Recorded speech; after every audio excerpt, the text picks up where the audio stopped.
काफी रात हो गई है, वक्त का बिल्कुल पता ही नहीं चला।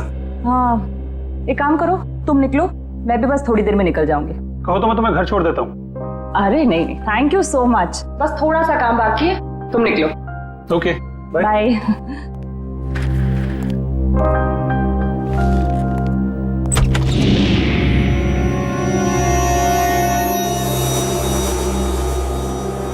ठीक है। क्या है ये वैभव? ये कोई दरवाजे पे एनवलप छोड़ के गया है। बाहर इतनी रात को? ठीक है, तुम निकलो, मैं देखती हूँ। Okay, bye. बाय। इसमें कुछ लिखा भी नहीं है।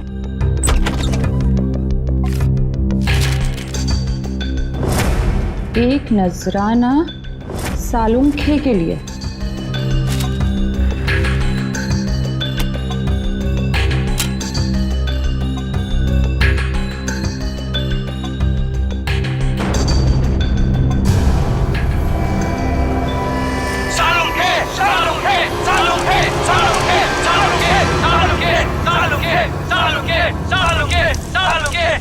सबका सालुंखे सर के साथ क्या लेना देना है?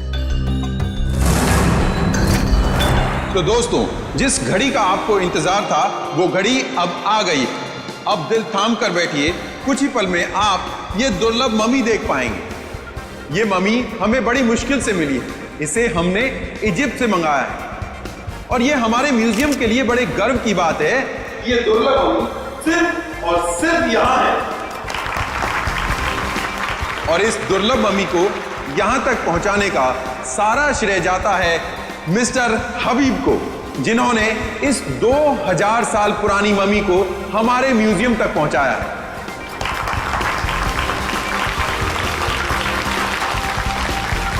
और अब मैं आपका ज्यादा वक्त ना लेते हुए आपके सामने पेश करता हूं यह दुर्लभ मम्मी।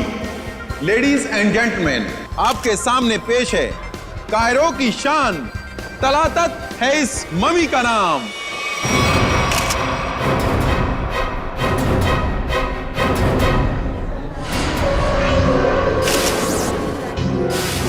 अंदर देखो, ये किसने लिख दिया?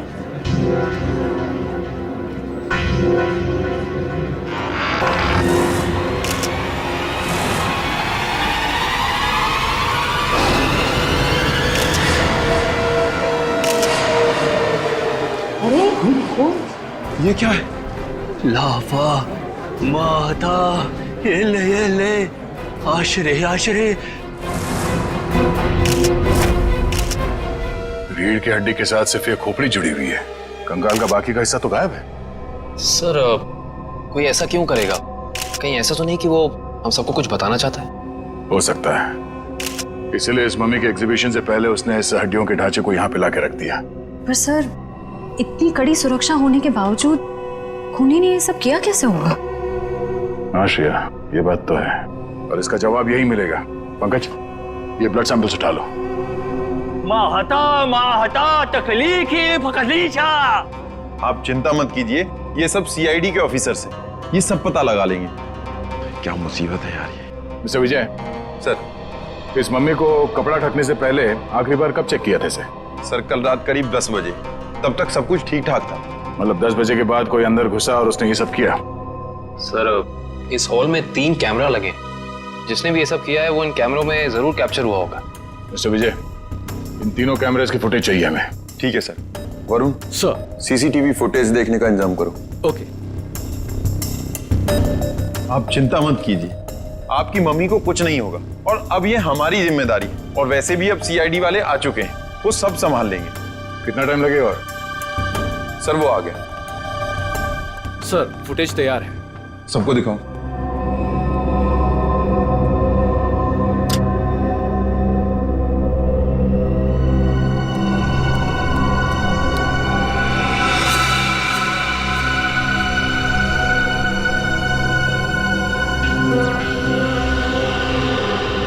ये क्या?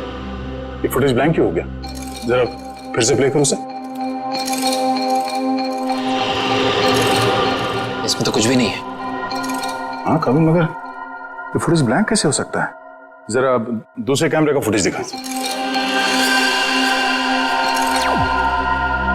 ऐसे कैसे हो सकता है? तीसरा कैमरे का फुटेज दिखाओ। इस कैमरे में औरत, लंबे बाल वाली औरत दिख रही है और दूसरे कैमरे में कोई दिख नहीं रहा। ये कैसे हो सकता है?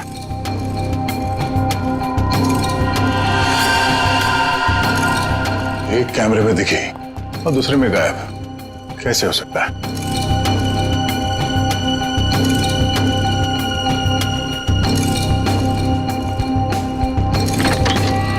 ये देखो, तो खूनी यहाँ इस खिड़की से ही अंदर आया है। सर अगर ये खूनी इस खिड़की से अंदर आया है और एक कैमरे में कैप्चर हुआ है, बाकी दोनों कैमरों में कैप्चर क्यों नहीं हुआ?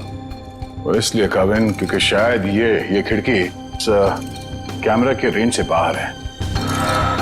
तो यहां से अंदर आने के बाद वो इस तरफ गया होगा, छुप के निकला और इस कैमरे के नीचे से होते हुए वो आगे बढ़ा और यहां से आगे जाने के बाद उसने इस कैमरे को लेजर लाइट से ब्लाइंड कर दिया और यहां से आगे गया और उस हड्डियों के ढांचे को यहां इस कैमरे से नीचे लेके और फिर शायद वो लेजर उसने इस कैमरे पे मारा और फिर उस हड्डियों के ढांचे को यहां पे रख के चला गया, मगर जाते वक्त वहां उस कैमरे में वो कैद हो गया। सर इसका मतलब जिसने भी ये किया है वो अच्छी तरीके से जानता था कि इन कैमरों में कैद कैसे नहीं होना है। इसका मतलब वो जो कोई भी है उसे इस म्यूजियम की अच्छी जानकारी थी। सर यानी कि ये सारा काम किसी अंदर वाले का है, यहाँ किसी काम करने वाले का। हाँ श्रेया, ये काम यहाँ के किसी कर्मचारी का ही है।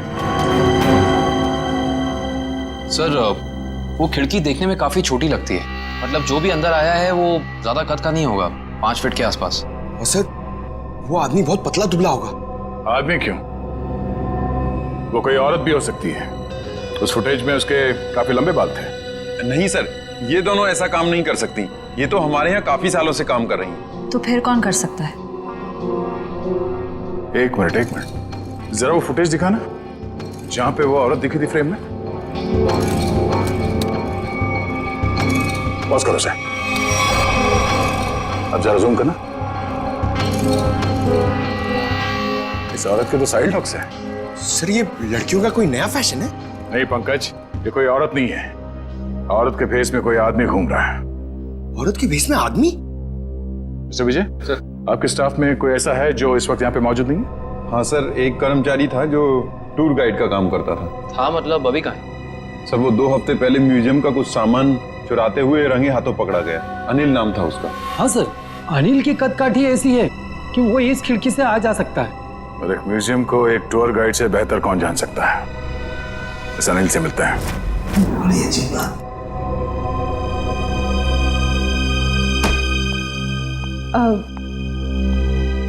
सर कल रात को ना एक अजीब डीवीडी आई है आपके नाम से लैब में। डीवीडी? हाँ सर,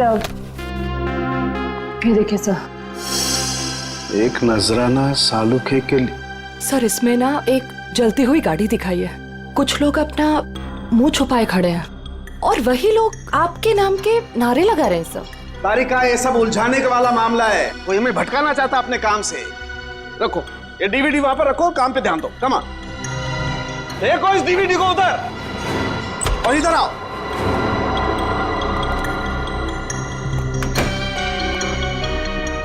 क्या हुआ बॉस, कोई सवाल नहीं पूछा? आते खामोश है सबके सब। चलो कोई बात नहीं, मैं आपको ऐसी बात बताता हूं जिससे शायद आपका मौन व्रत टूट जाएगा। बॉस, बड़ी माथा पच्ची करने के बाद, अच्छी तरह से जांच करने के बाद पता लगा कि इस रीढ़ की हड्डी में छेड़छाड़ की गई है। रीढ़ की हड्डी के साथ छेड़छाड़ की मतलब ये कि इस रीढ़ की हड्डी की हर वर्टिब्रा को गौर से देखो तो पता चलता है कि सारी वर्टिब्रा उल्टे सीधे क्रम में लगी हुई है। रीढ़ की हड्डियां गलत क्रम में लगी है, इसका क्या मतलब हो सकता है यार? मतलब ये कि देखो ये वर्टिब्रा C1, इसके बाद होनी चाहिए C2, लेकिन यहाँ पर है C7 और ऐसे ही ये सब कुछ उल्टा पुल्टा। तो रीढ़ की हड्डी में बाकी हड्डी के टुकड़े अलग ही क्रम में? हाँ, सारी हड्डियाँ बिल्कुल उल्टी पुल्टी लगाई गई है। जैसे कि C1 के बाद आना चाहिए C2 पर है C7, फिर आना चाहिए C3 पर है C2 और उसी तरह से सारी हड्डियाँ। C1 C7, डॉक्टर साहब ये क्या है, कुछ समझ में नहीं आ रहा है। अरे तुम्हारी क्या निकल, हमारी समझ में नहीं आया भैया।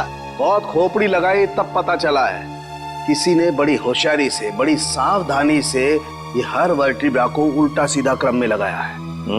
और जिसने भी ये किया है ना साळुंखे, किसी खास मकसद से ही किया है, ये खास मकसद से। और एक बात, जिस किसी ने भी ये किया है ना बॉस, उसे मानव शरीर की और मानव की हड्डियों के ढांचे की बड़ी अच्छी जानकारी है। सर ये सब करने के लिए कोई इतनी तकलीफ क्यों उठाएगा? सचिन, मुजरिम ये सब करके हमें ये बताना चाहता है कि हमारा मुकाबला किसी साधारण आदमी से नहीं है, वो बहुत खतरनाक है। सिर्फ खतरनाक ही नहीं, दिमागी बीमारी है इस आदमी को। सिर्फ इतना ही नहीं सर, इन हड्डियों पे जो खून लगा हुआ है, टेस्ट करने के बाद पता चला कि वो किसी एक इंसान का नहीं है, बल्कि 3 अलग अलग लोगों का है। क्या मतलब सर 3 और लोग मरे? खून 3 और लोगों का है? 3 लोग और मरे हैं? सचिन, 3 लोग मरे हैं या जिंदा, ये तो तभी पता चल जाएगा जब हम इस सिरफिरे को पकड़ लेंगे तब। लेकिन जिंदा।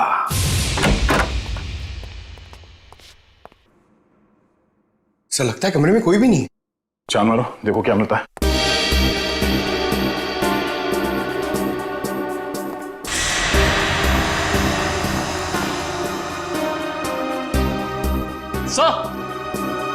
सर ये देखिए, अनिल सर जिंदा है, मगर सांसें बहुत धीमी चल रही हैं इसकी। पंकज, एम्बुलेंस को फोन करो जल्दी। हाथ खोलो। ये क्या? Pen drive? Play me. तो चलो जल्दी।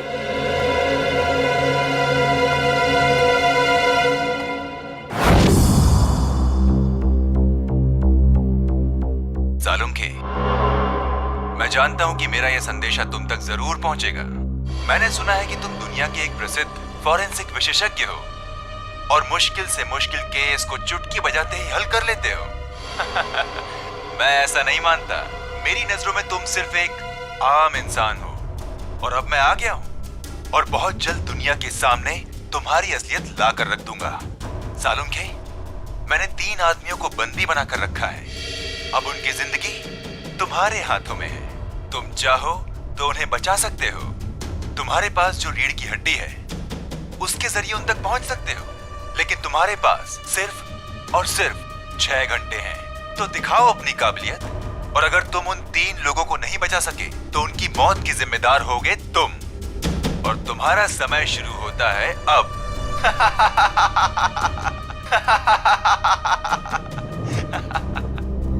सर ये आदमी तो खुलेआम डॉक्टर सालुंखे को चुनौती दे रहा है। सर हमें सालुंखे सर को इसके बारे में बता देना चाहिए। सर हमारे पास सिर्फ 6 घंटे। हाँ पंकज, अभी डॉक्टर सालुंखे ही मदद कर सकते हैं इन 3 मासूमों की जान बचाने में। अरे क्या, इन 3 खून की रिपोर्ट से कुछ पता नहीं पड़ रहा है और हमारे पास सिर्फ 4.5 घंटे हैं। और इस मुजरिम के मुताबिक ये सबूत ही हमें सही रास्ता दे सकता है। कुछ तो ऐसा है तारिका जो हमारी नजरों से छुप रहा है। क्या हो सकता है ये? सर, इस मुजरिम ने आपको ही ऐसी चुनौती क्यों दी?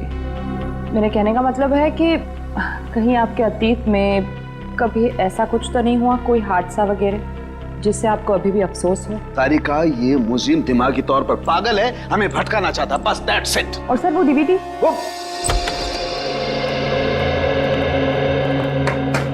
क्या हुआ संजय, क्या पता चला? बॉस, हमारे पास सिर्फ 4.5 घंटे हैं। वक्त गुजरता जा रहा है और मुझे अभी तक कुछ पता नहीं चला है। यार वही मैं तुझे कहने आया हूं कि जल्दी बता। बस मुझे लगता है इस रीढ़ की हड्डी में कोई कोड है। मुझे एक एक वर्टिब्रा फिर से चेक करनी पड़ेगी बस।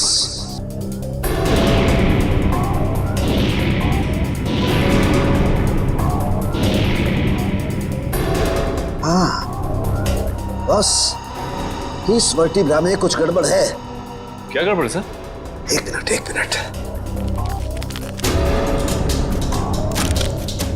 एक मिनट बस।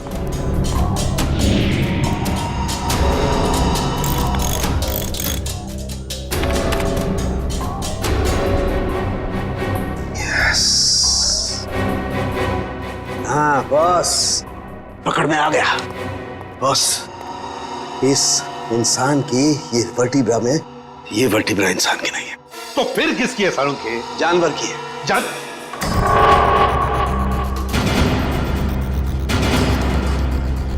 यार तू क्या कह रहा है? बस थोड़े से टेस्ट और करने पड़ेंगे, लेकिन एक बात कंफर्म है, ये वर्टिब्रा किसी जानवर की, और जानवर में भी ये वर्टिब्रा कुत्ते की है, कुत्ते की।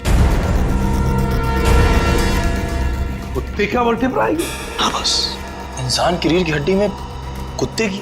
सर ये कैसे हो सकता है सर? निखिल, पूरी हड्डी नहीं, सारी वर्टिब्राज में से सिर्फ एक ये वर्टिब्रा कुत्ते की है जो इसमें बदल दी गई है, ताकि हमें लगे ही नहीं कि ये किसी कुत्ते की हड्डी है। लेकिन सर रीढ़ की हड्डियों को उल्टे सीधे तरीके से जोड़ने की वजह क्या हो सकती है? शायद हमें भटकाने के लिए बस। हाँ, ये हमें उलझाने की कोशिश कर रहा है, बड़ा चालाक है ये। वो चाहता है कि हम ये C1, C2, C3, C4, C5 इन वर्टेब्रेज में फंसे रहे हैं, और हमारा ध्यान इस कुत्ते की रीढ़ की हड्डी पर न जाए। एक बात और बॉस। क्या? इस हड्डी को देख करके लगता है कि ये हड्डी किसी बड़ी नस्ल के कुत्ते की हड्डी है। बड़े नस्ल के कुत्ते की रीढ़ की हड्डी? तो फिर सचिन पता लगाना पड़ेगा ऐसे कौन कौन से डॉग ब्रीडर्स हैं जो बड़े नस्ल के कुत्ते ब्रीड करते हैं, और किन किन लोगों ने कुत्ते पाले हैं। पता चल गया? Okay, thank you sir. क्या कहा सारुण के? सर कुत्ते की नस्ल का पता लगा लिया उन्होंने। ये वैल्यून नस्ल का कुत्ता है सर। वैल्यून नस्ल का कुत्ता? हाँ सर, माफ कीजिएगा, आप लोगों को इंतजार करना पड़ा। बताइए मैं आपके लिए क्या कर सकता हूँ? हमें कोई परेशानी नहीं हुई, आप सिर्फ इतना मुझे बताइए कि क्या आप वैल्यून नस्ल के कुत्ते बेचते हैं? हाँ सर, ये बड़े दुर्लभ और बड़े आकार का कुत्ता है। हम इसे बाहर से मंगवाते हैं अपने कुछ खास ग्राहकों के लिए। तब तो ये आसानी से बता सकते हैं आपके इस नस्ल के अब तक कितने कुत्ते बेचे आप? हाँ सर,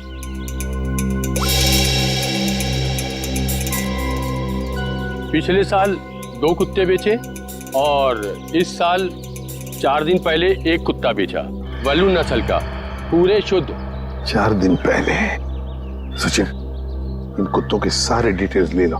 सर, हाँ, अनिल को होश आ गया है। उसने बताया उससे जो कुछ भी कराया गया जबरदस्ती करवाया गया है। तो फिर उसने खूनी को तो देखा होगा ना? नहीं सर, उसने खूनी को नहीं देखा। डैम इट, हमारे पास सिर्फ 3.5 घंटे। चलो जल्दी।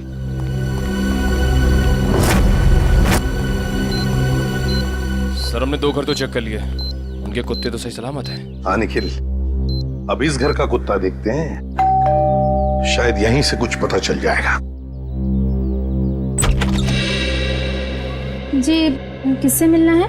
जी हम लोग CID से। आपके पास वैल्यून नस्ल का कुत्ता है ना? जी हाँ। हम उसे देखना चाहते हैं। अंदर आइए।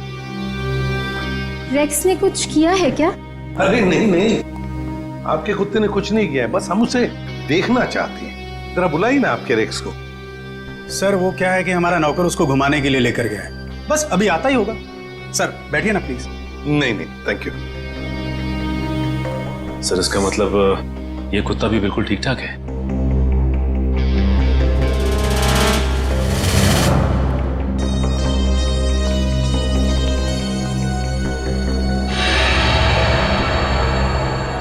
क्या यही है आपका रेक्स? जी सर, आपको कोई शक है क्या? मैं फिर से पूछता हूं, क्या यही रेक्स है? जी हाँ सर।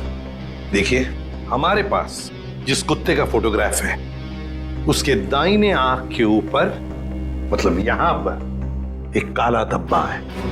आपके इस रेक्स में वो नहीं है। ये क्या कह रहे हैं सर आप? इसका मतलब तो यही हुआ कि जो कुत्ता आप लोगों ने खरीदा है वो ये कुत्ता नहीं है। ये क्या है माया? क्या कह रहे हैं सर? हमें कुछ समझ में नहीं आ रहा। ये तो अब माया जी समझाएगी। क्यों माया जी, कहाँ है रेक्स आपका? वो सर। माया जी प्लीज, हमारे पास वक्त बहुत कम है, इसलिए जवाब दीजिए। किसी की जिंदगी और मौत का सवाल है, प्लीज। अशोक, रेक्स गुम हो गया था। मैं डर गई कि तुम नाराज हो जाओगे, इसलिए मैं उससे मिलता जुलता दूसरा कुत्ता खरीद लाई। हमारा प्यारा रेक्स गुम हो गया और तुमने मुझे बताना जरूरी नहीं समझा, और दूसरा कुत्ता ले आई। आपको पता नहीं चला? सर मैं मर्चेंट नेवी में पिछले 6 महीने से मैं शिप पे था, अभी 2 दिन पहले आया हूँ। अच्छा माया जी, ये आपका रेक्स गुम कैसे हुआ? सर हमेशा की तरह मैं रेक्स को लेके रोड में टहलने निकली, वो मुझसे दूर भागने लगा। मैंने उसे पकड़ने की कोशिश की, पर पता नहीं भागते भागते वो कहाँ खो गया। और आपने उसे ढूंढने की कोशिश नहीं की? हाँ सर, बहुत कोशिश की पर मिला ही नहीं। अच्छा, ये सब कब हुआ, कहाँ पर हुआ? 4 दिन पहले, जंगल के पीछे वाले रास्ते पर। जंगल का पीछे वाला रास्ता? सर हमारे पास वक्त बहुत कम है सर, जंगल काफी बड़ा और राइस को ढूंढना थोड़ा मुश्किल है सर। रेडियो और पंकज को लगा दो काम पर, फोन करो उसे। Thank you very much. अरे सर, ये एसीपी सर ने हमें अचानक यहाँ क्यों बुला लिया? पता नहीं यार, एसीपी साहब का ऑर्डर है भैया, मानना तो पड़ेगा। हाँ सर, मैंने सुना है इन जंगलों में ना जंगली जानवर आते हैं। अबे तू मुझे बता रहा है या डरा रहा है? बता रहा हूँ सर, मैंने अखबार में पढ़ा है। एक बार एक आदमी इन जंगलों में कहीं घूम गया था, चीता ने पीछे से उसके ऊपर झपट्टा मारा और उसे कच्चा चबा दिया। कच्चा चबा दिया? अरे बाप रे! और चीता तो पीछे से झपट्टा मारता है सर। पंकज एक काम कर, तू आगे देखते हुए चल, मैं पीछे देखते हुए चलता हूँ, उल्टा। ओके चल। चले सर। हाँ। रेडियो और पंकज लगे हैं ना काम पे? हाँ सर, लगे हुए लोग। सर एक बात समझ में नहीं आ रही है, कुत्ता माया के घर से भागा क्यों? मुझे तो लगता है निखिल, कुत्ते को किसी चीज से ललचाया होगा, इसलिए वो भाग गया। ये सब उस खूनी का प्लान हो सकता है। अभी चल। पंकज, वहां झाड़ियों में कुछ है। सर कहीं चीता तो नहीं?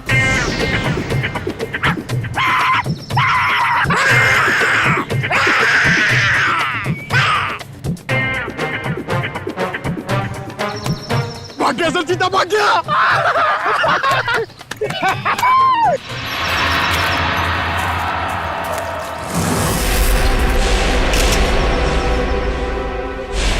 एक मिनट, ये देखो।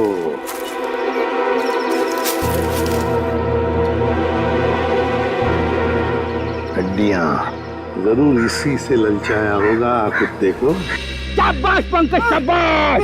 तुमने मुझसे कुछ नहीं सीखा। नहीं, मगर एक बात जरूर सीख ली, बहादुरी की। बहादुरी? सर, मैंने तो आपकी बहादुरी कभी नहीं देखी। अबे मैं बहादुर था मैं, शादी से पहले, मगर शादी के बाद तो। सर, एक चीता कहीं फिर से तो नहीं आ गया? अरे बाप रे, अब क्या करें?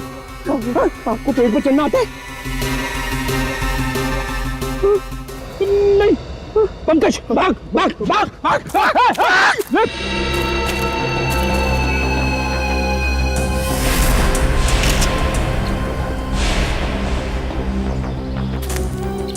ये देखिए सर। हाँ, ये देखिए बॉल, लगता है कुत्ते ने चबाया हुआ है इसे। ये क्या, कुत्ते के दांत के निशान भी तो है। इसका मतलब है वो लोग इसी दिशा में गए हैं, क्योंकि हड्डियां हमें वहां पर मिली और ये बॉल यहाँ पर। उसी तरह होगा, वो देखते हैं।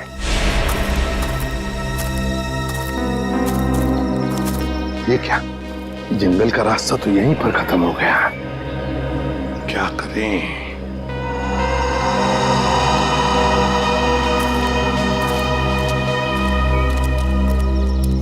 अरे भैया सुनो, देखो हम लोग सीआईडी से। घबराओ मत, सिर्फ पूछताछ करने आए हैं। एक बात बताओ, 4 दिन पहले क्या तुमने यहाँ पर किसी बड़े नस्ल के कुत्ते को देखा है? सफेद रंग का कुत्ता, उसके शरीर पर काले काले धब्बे थे, बड़ा खूबसूरत सा कुत्ता था। ये कुत्ता क्या सब, यहाँ तो दिन में बहुत सारे कुत्ते घूमते हैं। अरे भाई साहब, आपको बताया ना कि बड़ी नस्ल का कुत्ता, वो कोई आम कुत्ता नहीं था। अच्छा, वो जिसे लोग गाड़ियों में लेकर घूमते हैं? हाँ, ऐसा कुत्ता तो देखा नहीं, लेकिन 4 दिन हो गए मैं अंदर खाना खा रहा था और एक कुत्ता जोर जोर से भौंक रहा था। तो मैं खाना छोड़कर बाहर आया, कुत्ता तो नहीं था, लेकिन एक सफेद कलर की वैन तेजी से निकल गई। शायद वो कुत्ता उसमें हो। सफेद कलर की वैन? अच्छा, वैसे तो तुम लोगों को आदत सी होती है ना किसी भी गाड़ी का नंबर, गाड़ी का मेक याद रखने की, तो हो सकता है उस गाड़ी का भी नंबर याद हो तुम्हें। हाँ साहब, वैन का नंबर था STU 3339। STU 3339। Thank you Sachin, इस वैन का पता लगाओ, सफेद कलर की वैन STU 3339। बस हो गया नाटक। हाथ ऊपर।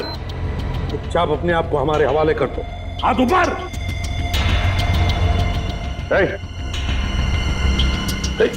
अच्छा,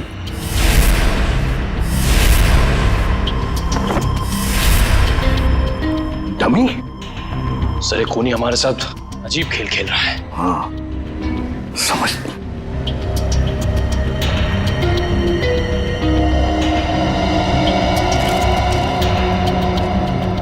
चिट्ठी है। तुम्हारे अंदर कुछ खास नहीं है, बड़े मामूली और आम हो तुम। अब मान लो कि तुम उन 3 लोगों को बचाने में नाकाम हो चुके हो, तुम हार गए। अच्छा सर, ये कोई सन की है।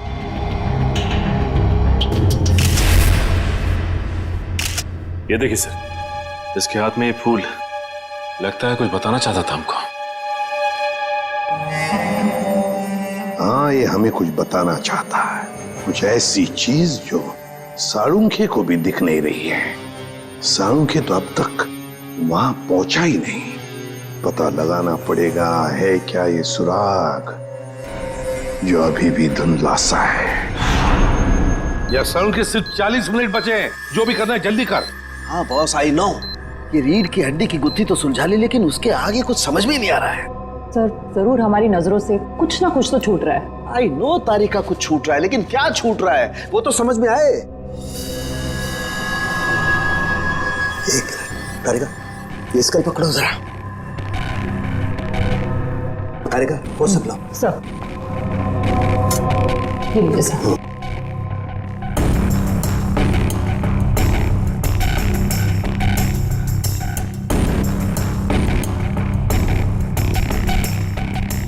ये दांत तो प्लास्टर ऑफ पेरिस का लगता है। तारिका, जरा पानी लाओ। प्लास्टर ऑफ पेरिस का दांत? कोई प्लास्टर ऑफ पेरिस का दांत क्यों लगाएगा? नहीं साळुंखे, ये जरूर खूनी किसी और तरफ इशारा कर रहा है।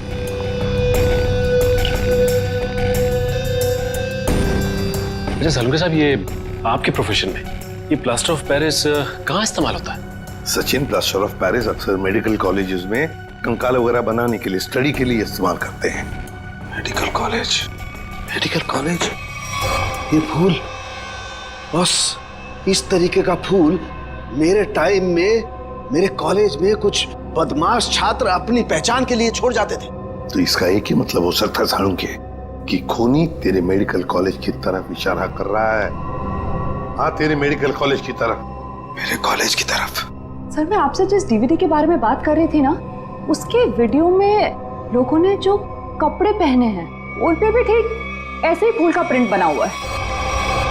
किस वीडियो के बारे में बात कर रही हो तारिका?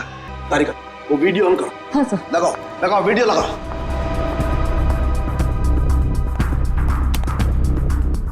प्ले करो, प्ले करो। सर, क्या बात है, सच में आज ये कर दिखाएगा। अरे बॉस, ये तो मेरे कॉलेज का ग्राउंड है। चलो।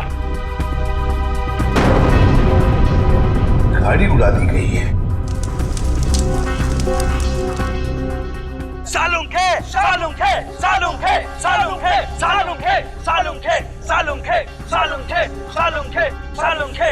और वहां पर जितने भी लोग हैं सब तेरा ही नाम ले रहे हैं। साळुंखे, साळुंखे, साळुंखे। फिर इस वीडियो के बारे में पहले क्यों नहीं बताया तूने हमें? ये क्या चक्कर है साळुंखे? बॉस, कॉलेज में एक घटना के दौरान डीन की कार जला दी गई थी, लेकिन इसमें मेरा कोई लेना देना नहीं है। ऐसा तू कहता है ना साळुंखे, लेकिन खूनी सोचता है कि तेरा ही हाथ है इसके पीछे, इसलिए वो तेरे पीछे पड़ा है। नहीं साळुंखे, तेरा कुछ ना कुछ तो संबंध जरूर है इस केस से। My God, plaster of Paris का दांत लगाना, उस डमी के पास उस फूल का छोड़ जाना। My God.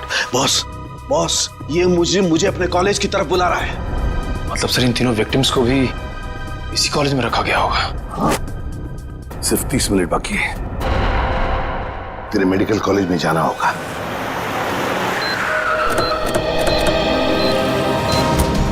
सिर्फ 10 सेकंड में से सर हमारे पास। सर, वो तीनों मिलेंगे कब? उस तरफ हो गए, उस तरफ।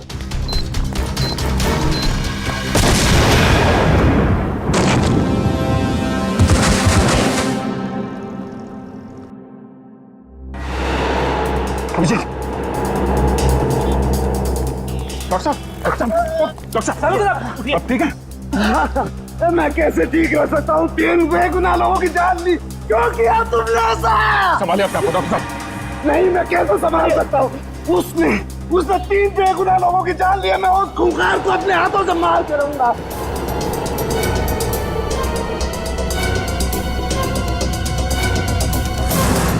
साळुंखे, वक्त बहुत कम है हमारे पास। 3 लोगों की जानें चली गई इस आदमी की वजह से, और तू ऐसे हताश बैठा। तो क्या करूं बॉस, ये मेरी गलती थी। मेरी वजह से 3 मासूमों की जान गई और मैं कुछ नहीं कर पाया। बस मैं फेल हो गया। यार तेरी वजह से जान नहीं गई है, तूने जो भी करना था सब कर लिया। अगर वक्त पर काम नहीं आया तो क्या किया बॉस? मुझे पहले क्यों नहीं समझ में आया? वो फूल, वो पीओपी का दांत, वो डीवीडी, पहले क्यों नहीं समझा ये इशारा आया? सर, आप अपने आप को क्यों दोषी मान रहे हैं? जो भी हुआ उसमें आपकी क्या गलती थी? मेरी क्या गलती? बॉस, क्या फायदा मेरे एक्सपीरियंस का, मेरे अनुभव का? क्या फायदा जब मासूमों की जान मेरी आंखों के सामने चली जाए? क्या फायदा? क्या बात करता है तू साळुंखे? अरे साळुंखे उस इंसान का नाम है जो कभी हारना नहीं जानता। जहाँ पर कुछ भी नहीं है उसमें से कुछ न कुछ तो ढूंढता ही है। हाँ सर, जब उम्मीद की एक भी किरण दिखाई नहीं देती, उस वक्त भी आप ऐसा कुछ ढूंढ निकालते हैं कि हम लोग आसानी से केस सॉल्व कर लेते हैं, मुजरिमों को पकड़ लेते हैं। Yes, eureka! जहर बॉडी में आया था दांत से। लेकिन सचिन, आज मुजरिम जीत गया। सीआईडी की ड्यूटी के दौरान जो कुछ भी हमने आपसे सीखा है, आपका जोश, आपका हौसला, सर आप कभी हार नहीं मान सकते। हाँ सर। देखता क्या है, सोचता क्या है? उठ, लग जा काम पे। बस, मैं तुमसे वादा करता हूं, ये साळुंखे तुमसे वादा करता है, मैं उस खूनी को छोड़ूंगा नहीं। मैं उससे उसके अंजाम तक पहुंचा करके रहूंगा बॉस। Yes, yes. ये हुई ना बात। साळुंखे कभी हिम्मत नहीं हारता, आप देखना। यूं सुराग मिलेगा साळुंखे, यूं सुराग मिलेगा। मेरे साथ तुम लोगों का साथ है, साळुंखे हार सकता नहीं। मैं जरूर उसे उसके अंजाम तक पहुंचा के रहूंगा।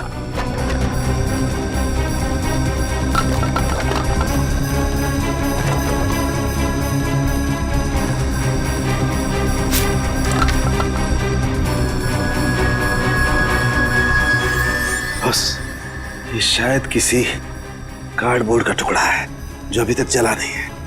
ये हिस्सा कुछ अजीब तरीके से उभरा हुआ है। हाँ यार, कुछ तो है उसके नीचे। अरे का काम करो, इसे साफ करो जल्दी। मैं कहता हूँ साळुंखे, जरूर कोई सुराग मिलेगा हमें। बिल्कुल बॉस, हम उस खूनी तक पहुंच करके रहेंगे।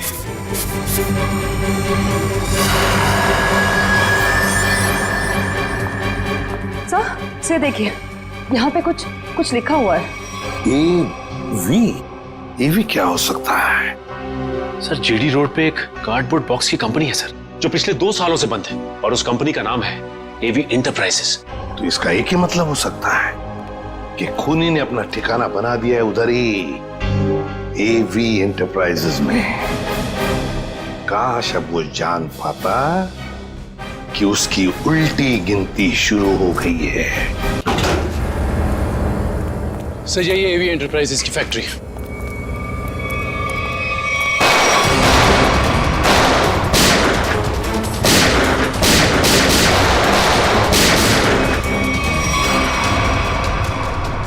क्या बात है, अभी तो हमारा स्वागत गोलियों से हो रहा था, अभी एकदम सन्नाटा। सर, लगता है कोई नई चाल चलने वाला है।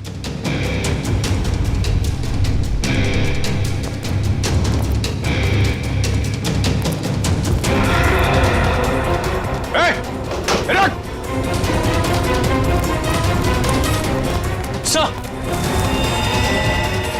तुम लोग देखो उसको। कहाँ गए तुम्हारे बाकी साथी हैं? सर, मैं शिखर हूँ। मेरे चचेरे भाई भूपेंद्र को किसी ने अगवा कर लिया है। वो निकल भागने में कामयाब भी हो जाता, मगर उसने फिर से उसे पकड़ लिया। सर, इसका मतलब वो तीसरा विक्टिम अभी भी जिंदा है? एम्बुलेंस को फोन करो जल्दी।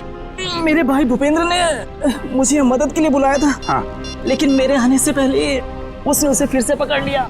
मैं आपको फोन ही करने वाला था, लेकिन गोली लग गई तुम्हें। प्लीज उसे बचा लो सर। निकल गए वहां से। कोई बात नहीं, तुमने उन लोगों को देखा था ना, उनको पहचानते हो? कुछ याद है उनके बारे में? सर मैंने खिड़की से उसकी एक झलक देखी थी। हाँ। उसका चेहरा झोपड़े के पास से जला हुआ था। चेहरा जला हुआ था?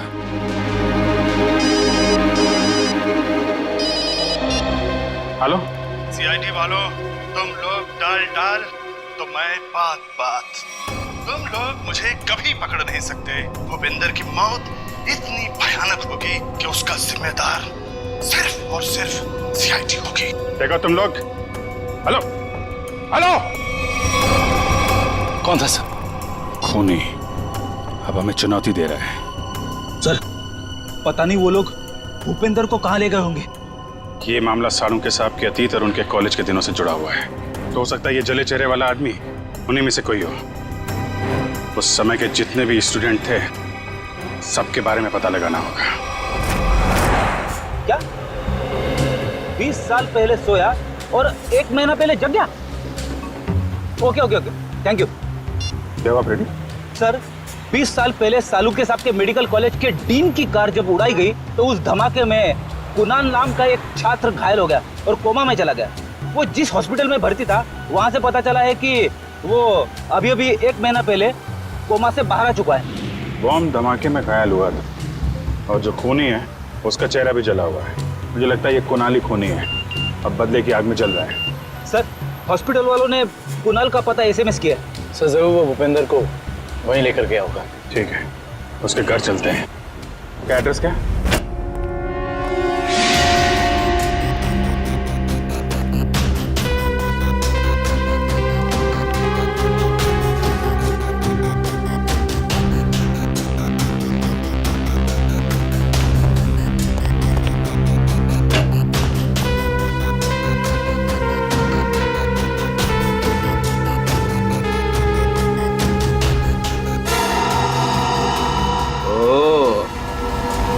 तो यहाँ छुप के खड़ा है। बाहर आ जाओ कुणाल, तुम्हारा खेल खत्म हो चुका है। बाहर आओ। अरे तुम मेरे पीछे कैसे आ गए? अरे आप, मुझे लगा कुणाल मेरे पीछे आ गया।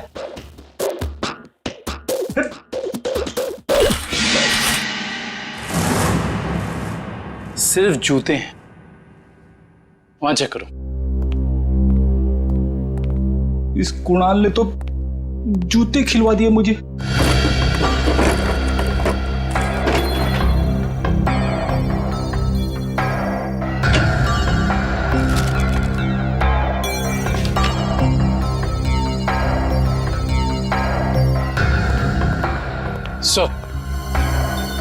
यहाँ कोई नहीं है। कोई बात नहीं, ये कुणाल की फाइल मिली है, देख रहे हो? सारे सर्टिफिकेट्स और ये एड्रेस देखा इसमें? दूसरा एड्रेस लिखा है यहाँ पे, 12 गोलकुंडा।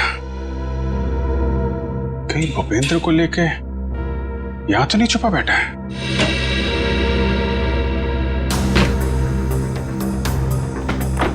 ब्यूरो में फोन करो, ये एड्रेस भेजो, उनको बोलो पता लगाएं इसके बारे में।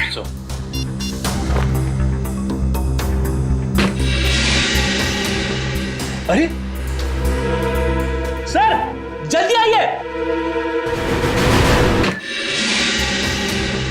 अरे सर जल्दी आइए।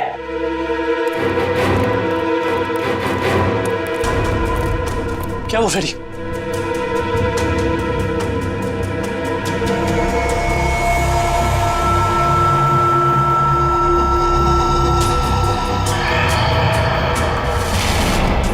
मैं अपना बदला लेकर रहूंगा। जिसने भी मुझसे मेरा कीमती वक्त छीना है, मैं उसकी जिंदगी छीनूंगा।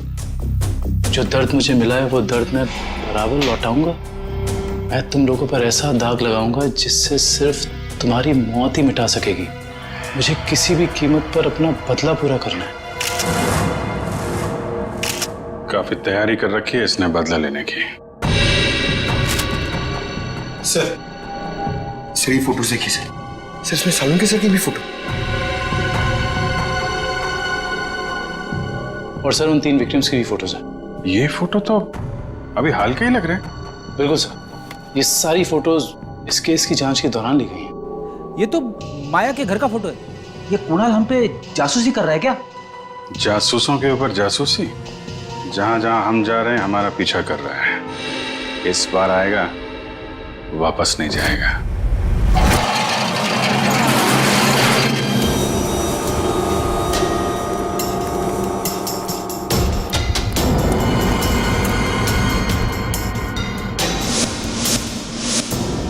सर, उस आदमी को बांध के रखा हुआ है। ये आदमी तो भूपेंद्र लगता है सर। भूपेंद्र, भूपेंद्र, ये तो बेहोश है। मैं खोल देता हूँ सर। नहीं, एक मिनट कविन, एक मिनट। अगर वो खूनी इस आदमी को मारना चाहता था तो बॉक्स फैक्ट्री में भी मार सकता था। इसे यहाँ पे लाके बांध के क्यों रखा है? ओह, मतलब ये हमें मारने के लिए चाल बिछाया उसने।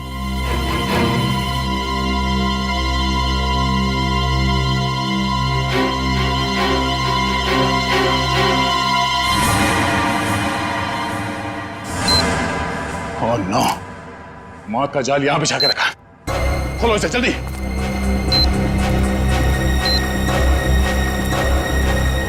जल्दी खोलो इसे।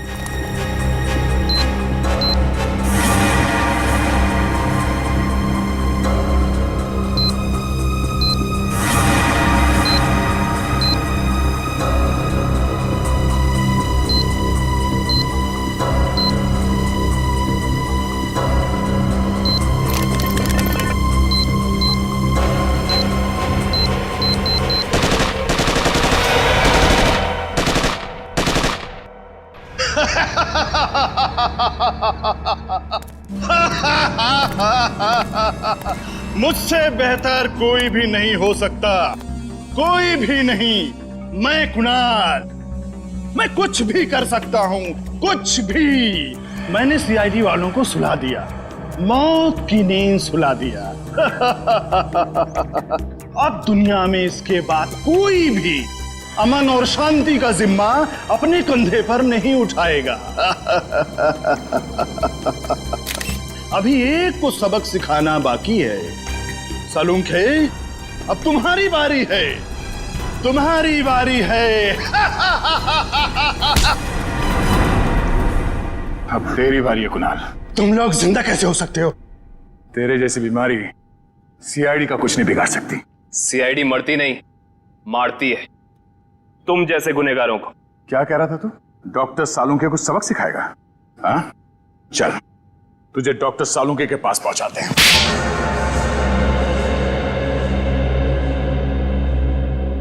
क्यों मारा मासूम लोगों को तुमने? वो मासूम नहीं है, वो अपराधी है, मेरे अपराधी। मैं उन सब लोगों को मार देना चाहता था जिन्होंने मेरी जिंदगी बर्बाद करने में कोई कसर नहीं छोड़ी। मैंने क्या बिगाड़ा था तुम्हारा? मेरी जिंदगी बर्बाद करने में तुम्हारा बहुत बड़ा हाथ था सालुंके। तुम जानते थे कि मैं तुमसे बेहतर हूँ, इसलिए तुम मुझसे जलते थे। ऐसा तुम सोचते हो, मगर ये सच नहीं है। मैं नहीं मानता। टीन की कार तुमने उड़ाई थी। नहीं, वो सालुंके नहीं था, मैं था। मैंने ही सालुंके बनकर वो सब किया, लेकिन उस ब्लास्ट की वजह से मेरी जिंदगी और मेरा भविष्य खत्म हो गया ना। उस वक्त मैं वहीं पे था, वो ब्लास्ट में घायल हो गया और मैं कोमा में चला गया। और जब मैं कोमा से जागा तो मेरा सब कुछ खो गया, सब कुछ खत्म हो गया। मेडिकल कॉलेज की उस घटना का वीडियो फॉरेंसिक लैब कैसे पहुंचा? वो मैंने भिजवाई थी सालुंके को चुनौती देने के लिए। माना कि तुम्हारे साथ जो कुछ हुआ गलत हुआ, लेकिन बदले की आग ने तुम्हें इंसान से शैतान बना दिया। कानून हाथ में लेने वाले को कानून कभी माफ नहीं करता। तुम दोनों की इसकी सजा जरूर मिलेगी।